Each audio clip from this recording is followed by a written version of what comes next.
Brussels sprouts may be the most unnecessarily maligned vegetable in the Western diet. The reputation they carry, sulfurous, bitter, mushy, is almost entirely a consequence of how they were cooked for decades, boiled until structurally compromised, then served without ceremony. That preparation method is nutritionally and gastronomically the worst possible approach, and the backlash against Brussels sprouts is really a backlash against bad cooking. When prepared correctly, Brussels sprouts are not only more palatable than most people expect, they're also nutritionally superior to their more popular cruciferous relative, broccoli, at least on the specific metric of vitamin C. A cup of cooked Brussels sprouts delivers approximately 142 milligrams of vitamin C. Cooked broccoli comes in around 102 milligrams per cup. That's a meaningful difference. Roughly 40% more vitamin C from Brussels sprouts.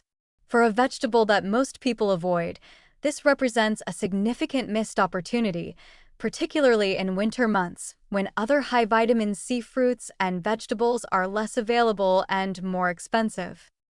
Both vegetables belong to the Brassicaceae family, which means they share a number of important nutritional properties beyond vitamin C: glucosinolates, sulforaphane, folate, fiber, and vitamin K.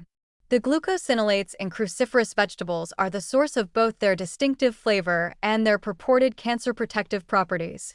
Cooking temperature and duration affect glucosinolate conversion to their active forms, which is another argument for cooking these vegetables with some intentionality rather than simply boiling them until soft. Broccoli wins on palatability and versatility. It has a milder flavor, works in more culinary contexts, raw in salads, steamed as a side dish, roasted, stir-fried, added to soups, and faces far less resistance from children and selective eaters.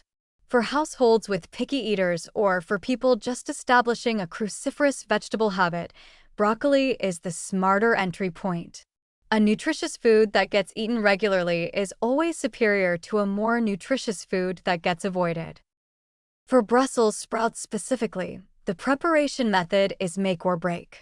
Roasting at high heat, around 425 degrees Fahrenheit, with olive oil, salt, and enough space between sprouts to allow caramelization rather than steaming is transformative. The outer leaves crisp, the interior sweetens through caramelization, and the sulfurous bitterness that characterizes overcooked Brussels largely disappears. Having them cut side down on the pan accelerates caramelization. Adding an acidic element, lemon juice, balsamic vinegar, after roasting brightens the flavor considerably. A warning about overcooking bears direct emphasis. Mushy Brussels sprouts release sulfur compounds that genuinely do smell and taste unpleasant. This is the chemical basis of the vegetable's bad reputation, and it's entirely avoidable. Every minute of overcooking makes Brussels sprouts worse. Err on the side of slightly underdone. They should have some resistance when bitten.